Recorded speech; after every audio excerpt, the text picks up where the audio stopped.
Do you want to make your life more meaningful, more purposeful, and more life-giving? Not just towards yourself, but even to the lives of others. Then why not take part in this great harvest that Jesus is inviting each of us, all of us today? Hello friends! In the gospel today, it's taken from Luke 10 verses 1 to 12. I'd like to highlight one thing here. The first verse said, "After this, the Lord appointed 72 other disciples and sent them two by two, ahead of him to every town and place where he himself has to go." In this walk of life, in this walk of faith, this Christian faith, is that we are not alone. Jesus sent the disciples, even during that time, sent them not alone, but being with a person beside them, being with them, go with them wherever the Lord asked them to go. And the great thing is that Jesus will also go with you. And in that case, there's going to be more of you. There's you, your colleague, and Jesus himself.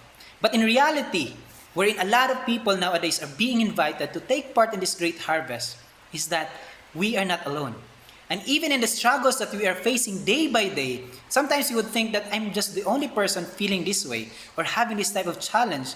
But mind you, all of us for all of us who've been following the Lord, is that all of us been facing challenges as part of our Christian faith, as part of our purification, as part of this process of daily grinding. And in that case, there's nothing it's an additional inspiration or motivation for each of us that we are not alone in this battle. Jesus sent us people to be with us, to guide us, to help us, to lift us up, to encourage us, to continue to lift us up.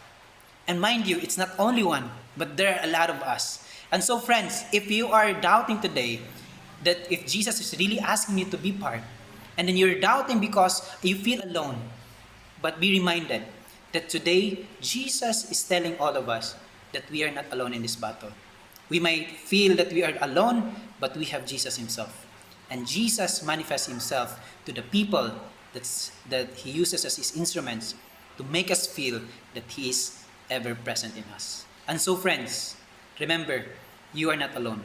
If you want to make your life more meaningful, more purposeful, and more life-giving, then make the most of it and allow yourself to be used by the Lord and to inspire more people to take part in this great harvest. We have a restful night. God bless.